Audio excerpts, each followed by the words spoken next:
Imagine this. It's the dead of night. The kind where the world outside your window feels like it's holding its breath.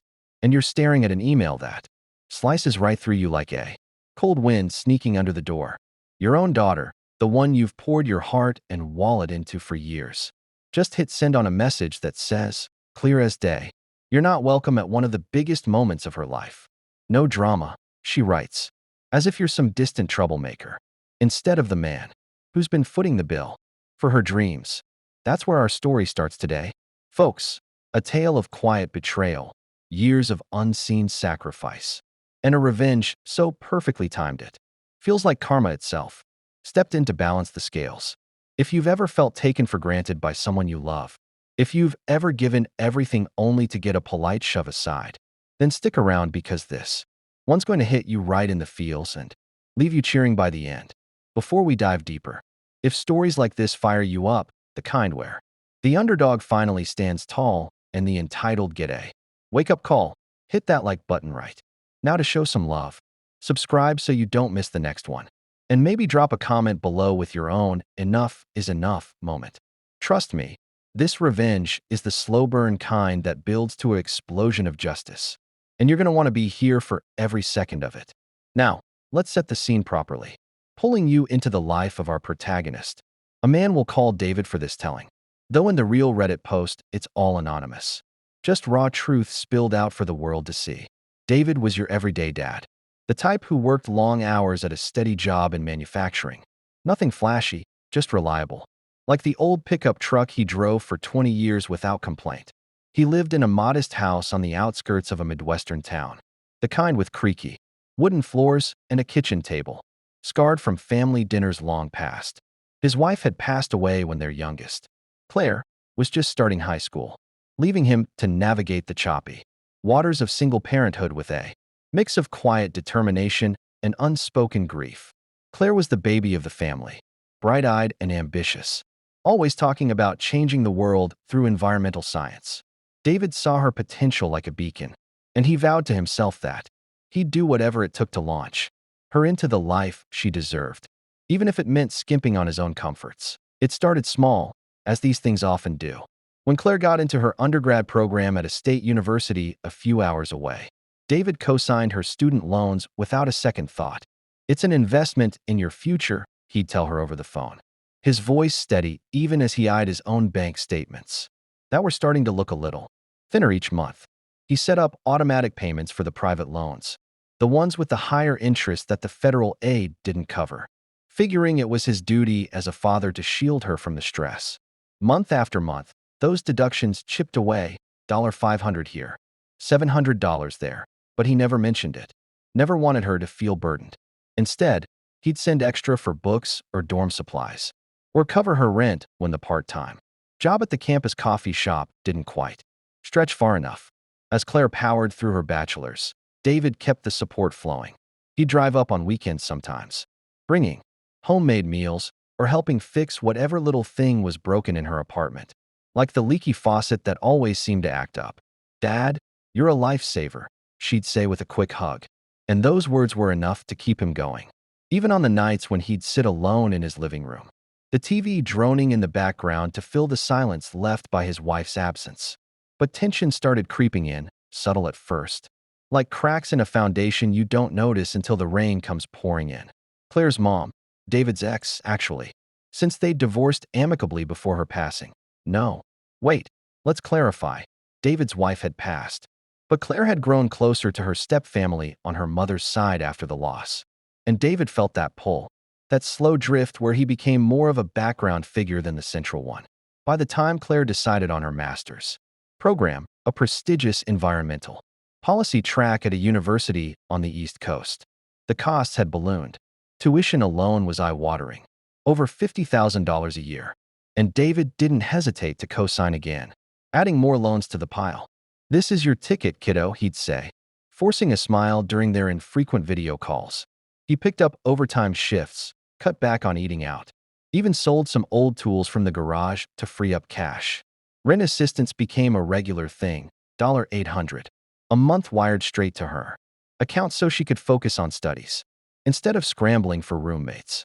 Car payments followed. when she needed reliable wheels for internships, and therapy copays because grad school stress was real, and David wanted her to have every tool to succeed.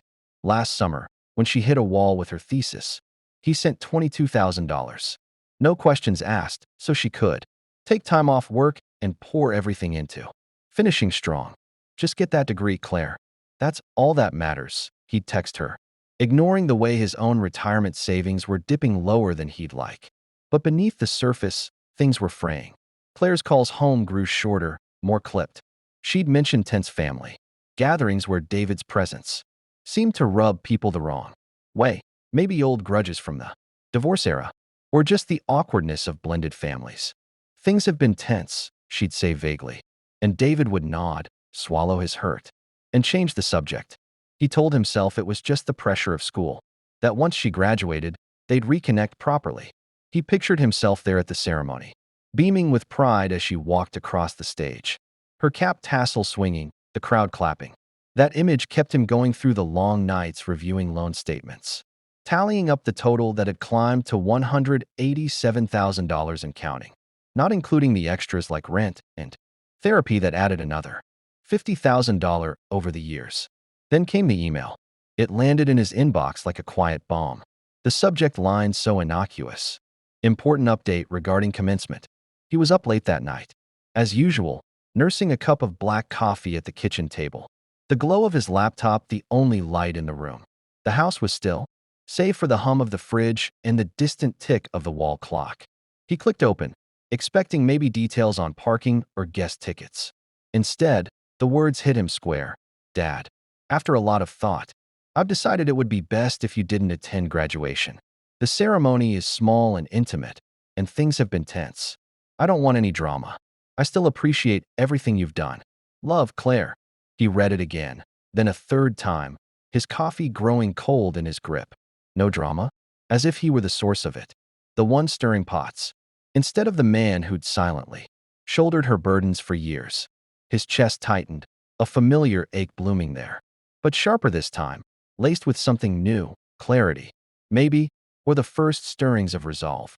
He sat there in the dim light, the cursor blinking mockingly, and felt the weight of all those payments, all those unspoken sacrifices, pressing down like stones in his pockets. That's the setup, the slow boil that leads to the breaking point. And we're just getting started.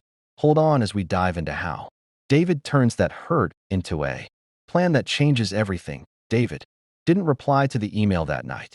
He couldn't. His fingers hovered over the keyboard for what felt like hours, the cursor blinking like it was mocking him, waiting for words he didn't have.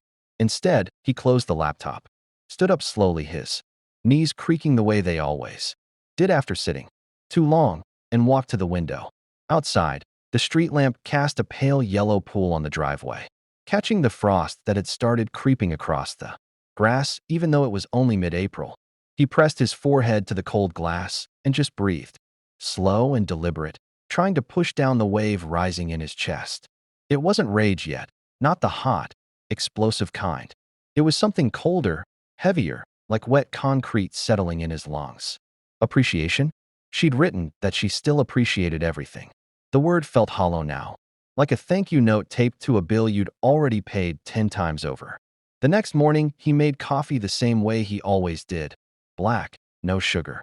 Poured into the chipped mug Claire had made in pottery class when she was 12. He sat at the table again, opened his laptop, and pulled up the loan servicer dashboard. The numbers stared back at him, familiar as old scars. $187,432.17. Outstanding on the private loans he'd co-signed, $1,892. Monthly automatic deduction that had been running like clockwork for 7 years. He scrolled through the payment history, every single one on time. Never a late fee, never a complaint from him. He clicked into the co-signer removal section for the private loans. Federal ones were locked in. He knew that, but the private portfolio? Those were negotiable if he acted fast. His heart thumped once, hard, like it was asking, "Are you sure?" He clicked yes anyway. One by one, he submitted the requests. Each confirmation email landed in his inbox with a soft chime that felt louder than it should in the quiet kitchen. Removed as co-signer. Effective next billing cycle. Borrower assumes full responsibility. He didn't feel triumph. Not yet. What he felt was a strange lightness. Like he'd been carrying a backpack full of bricks for a decade, and someone had finally unzipped it just enough to let a few fall out. He didn't stop there. Next came the credit cards, the three she was still an authorized user on. One was his old rewards card he'd added her to back in undergrad for emergencies. Another was the one he'd opened specifically when she moved east, so she could build credit while he covered the balance. The third was the one she'd begged for last year. Because the interest on the others is killing me. Dad. He logged into each account, found her name under authorized users, and removed her. No drama, he thought bitterly as he clicked confirm. Just like she'd asked. By noon he'd finished. The automatic payments were canceled. The billing addresses on the remaining cards were changed to hers alone. He sat back, stared at the screen until it went dark from inactivity, then stood up and walked outside. The air was crisp, carrying the faint smell of someone burning leaves a few houses down. He paced the driveway, hands in his pockets, replaying the email in his head. Small and intimate. Things have been tense. No drama. Each phrase landed like a pebble in still water, sending out ripples that kept growing. That afternoon he called his brother. Only family he still talked to regularly. They hadn't spoken in a couple weeks. But David needed to say it out loud to someone who wouldn't judge. She doesn't want me there, he told him, voice low. After everything. His brother listened, let out a long breath. You've been carrying her for years, man. Maybe it's time she walks on her own 2 feet. David didn't answer right away. He just stared at the bare maple tree in the front yard. Buds starting to swell, but not quite ready to open. Yeah, he said finally. Maybe. The days blurred after that. David kept his routine. Work, home, coffee, bed. But something had shifted inside him, quiet and permanent. He started noticing things he'd ignored before. How? Claire's texts had become mostly requests or updates about school stress. Never "How are you, Dad?" or "Thanks for the last payment." How the last time she'd visited, too. Christmases ago, she'd spent most of the weekend on her phone, complaining about the drive, leaving early because things were tense at home. How? He'd smiled through it all, refilled her coffee, sent her off with gas money and a hug she barely returned. He began documenting, not out of pettiness, at least that's what he told himself, but out of a need to see the full picture clearly. He opened a spreadsheet, titled it simply Payments. Column A, date. Column B, amount. Column C, purpose. He went back 7 years, pulling statements, transfer records, Venmo logs. $1,200 for first semester books. $850 rent shortfall junior year. $3,400 emergency car repair after she hydroplaned on the interstate. $22,000 thesis summer fund. Every line felt like a brick he'd laid to build her path forward, and every one she'd stepped on without looking back. One evening, about 10 days after the email, he sat with a beer on the back porch, something he rarely did anymore, and opened Instagram. Claire had posted a story, a photo of her cap and gown hanging in her closet. Caption, "Almost there, can't wait for the big day." He stared at it until the screen timed out. No tag for him. No private message saying "wish you could be here." Just the gown, the tassel, the future she was claiming as hers alone. That's when the idea crystallized. Not revenge in the screaming, dramatic sense, but something cleaner, more final. He opened his travel app, searched flights. Reykjavik popped up first, cheap one-way departing the day before her graduation. Northern Lights season was winding down, but still possible. Hot springs, quiet streets. A place far enough that the time difference would make ignoring calls easy. He booked it without hesitation. $478. Non-refundable. Fitting. He didn't tell anyone. Not his brother, not co-workers. He just packed a small suitcase the night before he left. Warm layers. A good book, noise-canceling headphones. At the airport, he sat at the gate watching families rush past. Kids tugging parents' hands. Couples arguing over boarding groups. No one looked twice at the gray-haired man traveling alone. When the plane lifted off, he pressed his forehead to the window and watched the ground fall away. For the first time in years, the weight in his chest felt lighter, not gone, but bearable. Meanwhile, back home, Claire's world kept spinning on the axis he'd helped build. She posted more graduation prep, coffee runs with classmates, late-night study sessions, a photo of her and her mom trying on outfits for the ceremony. David saw none of it. He'd muted her stories before takeoff. Graduation day arrived for her. Sunny on the East Coast. According to the weather app, he glanced at once. She walked across the stage. Photos later confirmed it. Cap tassel swinging. Smile wide. Her mother in the front row clapping furiously. David was 3,000 miles away, soaking in the blue lagoon, steam curling around him like smoke. Pale green water warm against his skin. The northern sky was still light at 10 p.m. A soft wash of blue and faint green streaks just starting to appear. His phone, on airplane mode since landing, sat silent in his hotel room safe. When he finally turned it on 3 days later, the notifications flooded in. 17 voicemails from a blocked number. Collection notices forwarded from the loan servicer. First one polite. Second one sterner. Credit alert texts. A single email from Claire, subject line simply, "What did you do?" He listened to the first voicemail. Her voice came through tight, controlled at first, then cracking. "Dad? It's me. The loan people called. They said you're no longer co-signer? And the cards, everything's in my name now?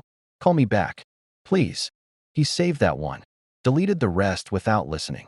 Then he opened the spreadsheet again, added one final line at the bottom. April 2025, freedom, $0. He closed the laptop, stepped out onto the hotel balcony. The air smelled of salt and cold stone. Far off, the faint glow of the aurora flickered like it was trying to decide whether to show itself fully. David leaned on the railing, breathed deep, and for the first time in a long time felt the knot in his chest loosen, just enough to let real air in. The storm was coming for Claire now. The bills, the calls, the reality of carrying what she'd always assumed someone else would. And David? He was finally somewhere quiet enough to hear his own thoughts again. David spent the first week in Iceland mostly in motion, walking Reykjavik's narrow streets at dawn when the city was still half asleep. Steam rising from sidewalk grates like ghosts. The cold biting just enough to make him feel awake and present.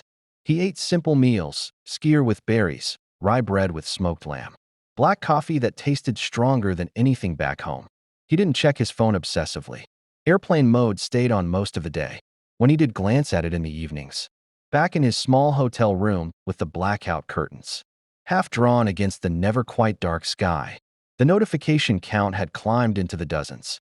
Missed calls from numbers he recognized as Claire's area code. Texts that started polite, "Dad, we need to talk about the loans," and quickly turned desperate, "Please pick up. This is serious." Voicemails piled up, 17 by the end of day 4, then more after that. He listened to a couple more on the 4th night, sitting on the edge of the bed, with the lamp casting long shadows across the wooden floor. One from her mother, his ex, voice, tight with that familiar mix of accusation and worry. "David, what the hell are you doing?" She's panicking. "The collection calls started today. You can't just drop this on her like this." Another from Claire herself, this one late at night her time, voice thinner than he'd ever heard it. "Dad, I got a letter from the loan company. They said the payments stopped. My credit score dropped 30 points already. I can't even apply for apartments next year without this hanging over me. Why are you doing this? Call me, please." He could hear the tears behind the words, the hitch in her breathing. For a second, only a second, the old instinct kicked in, the one that said fix it. Make it better, send the money. Be the dad again. He closed his eyes, let the feeling pass like a wave over sand, then deleted the message. The rest he left unplayed. Evidence was already saved. He didn't need to torture himself with the rest. Back home, the storm was gathering force. The first collection notice had arrived in Claire's mailbox the week after. Graduation, polite but firm, reminding her of the missed payment and the new full responsibility now that the co-signer had been removed. Then came the second notice, sterner, with late fees tacked on. Credit monitoring alerts pinged her phone daily, score dropping. Inquiries from lenders she'd never contacted. Warnings about potential account closures. The authorized card she'd been using for groceries and gas suddenly declined at checkout. Embarrassing moments in line. Cashier apologies. Her scrambling for another form of payment she didn't have ready. Rent was due in 10 days. She'd counted on the automatic cushion David had always provided. Now the math didn't work. She tried everything. Calls to the loan servicer, "My dad handled this. Can you reverse it?" Emails to the credit card companies. This is a family emergency. Please reinstate. Even a panicked message to her academic advisor asking if the university had emergency funds for grads in financial distress. The answers were all variations of the same. You're the primary now. The cosigner withdrawal is permanent. No, we can't undo it. Her mother stepped in, offering what she could. But it wasn't enough. The gap David had filled was too wide. Claire started selling things. Textbooks she'd kept just in case. The nice winter coat she'd bought with one of his cards. Even her old laptop when the repair bill came due. She posted vague stories on Instagram, coffee cups with captions like, "Adulting is hard," or sunrises over the campus with, "Grateful for new chapters," but the brightness felt forced. The smiles not quite reaching her eyes. David saw none of this in real time. He'd muted her entirely before leaving Iceland. What he did see.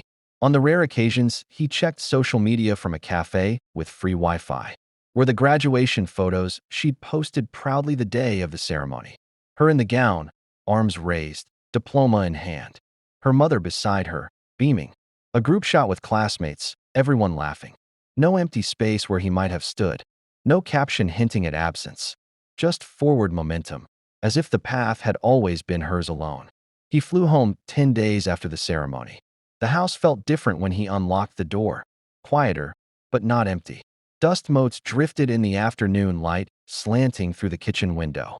He set his suitcase down, made coffee, sat at the table. The spreadsheet was still open on his laptop from before the trip. He added one line. May 2025. Total withdrawn support, $187,432. Loans. Plus $52,000. Extras. Equals $239,432. No more additions. No more deductions. Just a number, final as a closed book. The calls kept coming for another week. Blocked numbers. New numbers, even a couple from his ex's landline. He let them ring. One evening around 11 p.m. his time, early afternoon hers. The phone lit up with a video call attempt from Claire. He watched it buzz across the table like it was a live thing. The screen glowing blue in the dim kitchen. When it went to voicemail, he played it on speaker. Her face appeared, pale, eyes red-rimmed, hair pulled back messily. She was sitting in what looked like her apartment kitchen, dishes piled in the sink behind her. "Dad," she started, voice cracking on the first syllable. "I know you're probably angry. I get it. The email was awful. I was stressed. I was listening to Mom and everyone saying things were tense, and I panicked. I didn't mean to hurt you like that. But this? Taking away the loans, the cards, everything. I'm drowning here. I can't sleep. The collectors call every day. My credit is trashed. I had to borrow from friends, just to make rent. Please, if there's any part of you that still loves me, call me back. We can fix this. I promise I'll make it right."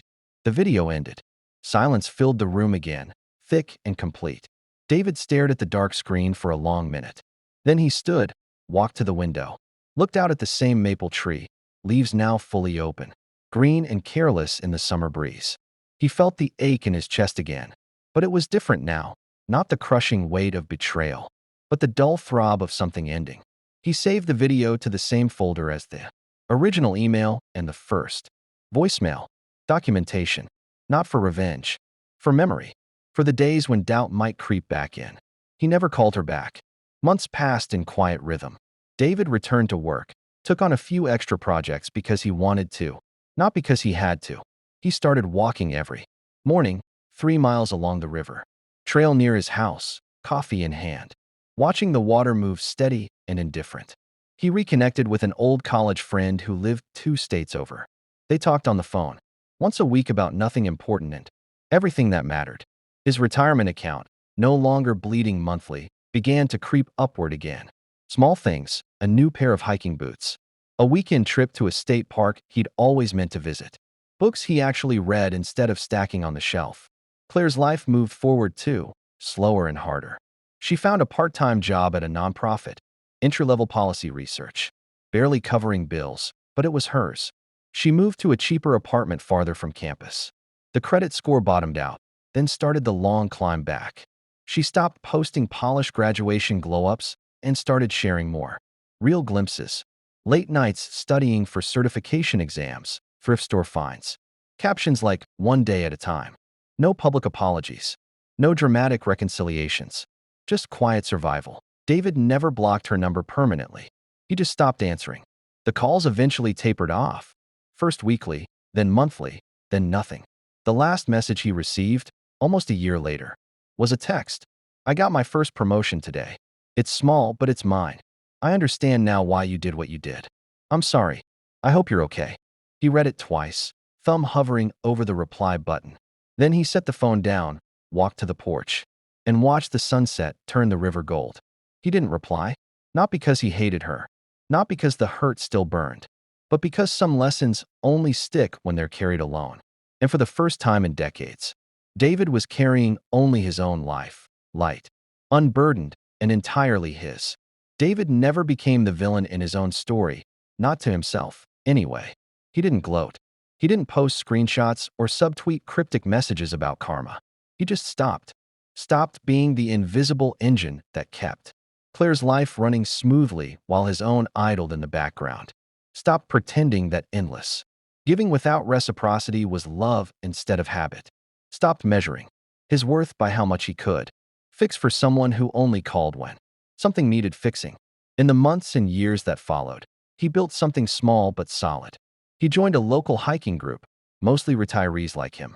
People who understood that life, after 60 doesn't have to mean fading into the wallpaper. They met every Saturday at dawn, thermos coffee in hand, trails winding through state, forests where the only sounds were boots on leaves and the occasional hawk overhead. He started woodworking in the garage, not fancy pieces, just shelves, a coffee table, a bench for the porch. The smell of sawdust and fresh-cut pine became his new normal, grounding in a way money transfers never were. His retirement savings, once steadily leaking, stabilized, and even grew a little. He took that trip to the Oregon coast he'd always postponed, drove the whole way himself, windows down, old rock station playing low. He stood on cold sand at sunrise, watched waves crash without needing to text anyone a photo or explain where he was. For the first time, his days belonged to him. Not to deadlines, not to obligations, not to a daughter who measured his value in dollars and convenience. Claire's path was harder, slower. She clawed her way up from the bottom she'd never expected to hit. The nonprofit job turned full-time after a year. She paid off the first collection account, then the next. Her credit score crept back into the 600s, then the 700s. She rented a tiny one-bedroom farther out, learned to cook cheap meals, budgeted like her life depended on it, because for a while, it did. She dated someone briefly, a guy who paid his own bills and didn't expect handouts. It didn't last, but it taught her something about mutual respect she hadn't known she was missing. She reached out once more, 2 years after the silence began. A simple card in the mail, no email, no text, just old-fashioned paper. Inside, a handwritten note. "Dad, I got my promotion to senior analyst last week. It's not glamorous, but it's mine. I pay my own rent now, my own loans, everything. I understand what I took from you for so long. Not just the money, the expectation that you'd always be there to catch me. I was wrong. I'm sorry. I don't expect forgiveness or even a reply. I just wanted you to know I'm trying to be better. If you're ever ready to talk, I'm here. Love, Claire." David read it on the porch, coffee going cold in his hand. The maple tree was turning red and gold again. Another fall, another cycle. He folded the card carefully, placed it in the folder with the email, the voicemails, the spreadsheet. Not as ammunition, as proof that change, when it comes, doesn't always arrive with fanfare. Sometimes it arrives quiet, late, and incomplete. He didn't write back right away. But a month later, on a clear October morning, he sent one short text. "I'm glad you're doing well. Take care of yourself." No promises. No open door flung wide. Just acknowledgement. A small bridge, sturdy enough to hold if both sides wanted to walk it someday, whether they ever did or not. David was no longer waiting on the other side with his wallet open. Looking back, the revenge, if you can even call it that, wasn't about hurting Claire. It was about stopping the hurt he'd been doing to himself. Every automatic payment, every "don't worry, I've got it," every swallowed "how are you?" in favor of "what do you need?" had been a slow erosion of his own life. When he finally said enough, not with anger, but with action, he reclaimed the parts of himself he'd quietly surrendered. Justice in this story doesn't look like fireworks or public humiliation. It looks like a man sitting alone in a hot spring under northern lights. Steam rising around him, finally warm enough without carrying anyone else's weight. It looks like a daughter learning, the hard way, that adulthood isn't just a degree on the wall. It's paying your own bills, owning your choices, and sometimes facing the mirror without someone else to blame. Karma isn't always loud. Sometimes it's just the sound of silence. When the phone stops ringing because the safety net finally folded itself away. And in that silence, both of them, father and daughter, had to learn how to stand on their own. If that didn't hit you square in the chest, I don't know what will. This story is real, pulled straight from Reddit threads where people spill the raw, unfiltered truth about family, money, boundaries, and what happens when one side finally stops playing the game. It's not pretty, it's not tidy, but it's honest. And sometimes that's the most satisfying ending there is. So tell me in the comments, what's your take? Was David's silence too cold, or exactly what was needed? Have you ever had to cut off financial support to someone you love? Did it hurt like hell, or did it finally set you free? Drop your thoughts below. I read every single one. And these conversations are what keep the channel going. If this story gave you that rush of yes, someone finally said it, smash that like button so the algorithm knows to show this to more people who need to hear it. Subscribe and hit the bell if you want more real-life justice stories, ones where the good guy doesn't always win with fists or lawsuits, but with quiet, unbreakable boundaries. Share this with anyone who's ever felt used, taken for granted, or stuck carrying someone else's load. You never know who might need the reminder that it's okay to put yourself first. Thanks for sticking with me through the full ride, from that gut punch, email to the northern lights, and the slow climb back to peace. Until the next one, stay strong. Set those boundaries, and remember, sometimes the kindest thing you can do for someone is let them feel the full weight of their own choices. See you in the next story. Take care.